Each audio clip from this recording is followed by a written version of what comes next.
Most important question की series में आइए समझते हैं एक और मोस्ट इंपॉर्टेंट क्वेश्चन को। इस तरह के क्वेश्चन के इस बार बोर्ड एग्जाम में आने के चांसेस बहुत ज्यादा हैं, तो इसे ध्यान से देखिए, ध्यान से सुनिए और ध्यान से समझिए। शुरू करते हैं इसका सॉल्यूशन, जो कि बिल्कुल ही आसान है। क्वेश्चन में दिया गया है किसी एपी का फर्स्ट टर्म 5 है और उसका लास्ट टर्म 45 है और उस एपी का सम 400 है। तो हमें उस एपी में दो चीजें फाइंड करनी है। पहली चीज नंबर ऑफ टर्म्स फाइंड करने हैं, यानी कि n की वैल्यू फाइंड करनी है। नंबर ऑफ टर्म्स कितने हैं, पहला हमें ये फाइंड करना है। दूसरा उस एपी का कॉमन डिफरेंस जो कि d होता है उसे हमें फाइंड करना है। तो दिया क्या गया, फर्स्ट टर्म को हम क्या कहते हैं, a इज इक्वल टू दिया गया है 5 और एपी का लास्ट टर्म जिसको l कहते हैं l इज इक्वल टू दिया गया है 45 और सम दिया गया है Sn इज इक्वल टू 400। तो AP के सम के लिए एक फॉर्मूला तो ये होता है n/2 A प्लस L, जहां पर A AP का फर्स्ट टर्म है और L लास्ट टर्म है, इज इक्वल टू कितना दिया गया 400। तो यहां पर n हम यहां से फाइंड कर लेंगे, तो लिखते हैं n/2। फर्स्ट टर्म A दिया है 5 और लास्ट टर्म दिया गया है 45 इज इक्वल टू 400। तो यहां से n/2 45 प्लस 5 हो जाएगा 50 is equal to 400। n is equal to हो जाएगा 400 मल्टीप्लाई 2 डिवाइडेड बाई 50। 0 से 0 कैंसिल हो जाएगा, 5 8 जा 40 और 8 2 जा 16।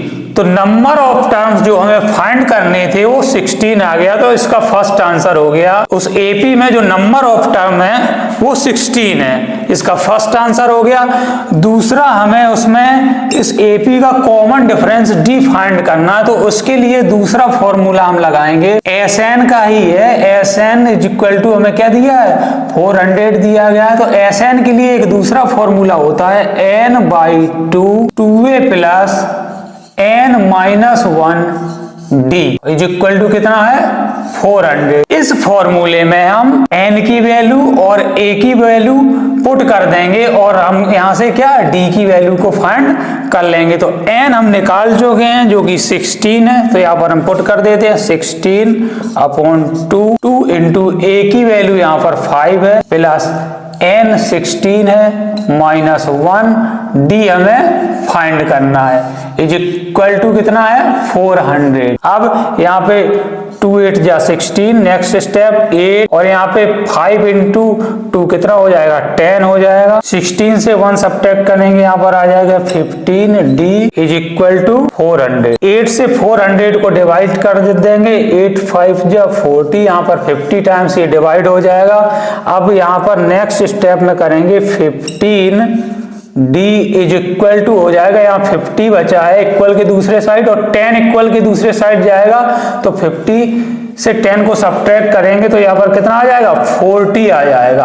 अब नेक्स्ट स्टेप में हम करेंगे d इज इक्वल टू जो 40, ये वाला 40 बचा है और ये 15 d के साथ मल्टीप्लाई में, तो इक्वल के दूसरे साइड जाएगा, ये डिवाइड में हो जाएगा और 40 अपॉन 15 को हम सिंपलीफाई कर लेंगे 5 की टेबल से, 5 8 जा 40 और 5 3 जा 15। तो यहाँ पर d की वैल्यू आ गई 8/3, 8/3 d की वैल्यू आ गई, जो कि कॉमन डिफरेंस d हमें फाइंड करना था। इसका दूसरा आंसर हो गया 8/3।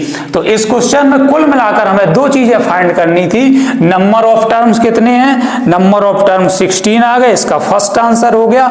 और इस एपी का कॉमन डिफरेंस d हमें फाइंड करना था, तो common difference d is equal to आ गया 8/3, ये इसका सेकंड आंसर हो गया। तो इस मोस्ट इंपॉर्टेंट क्वेश्चन को ध्यान से समझकर कंप्लीट कर लीजिए और तैयार हो जाइए बोर्ड एग्जाम के लिए। Wish you all the best.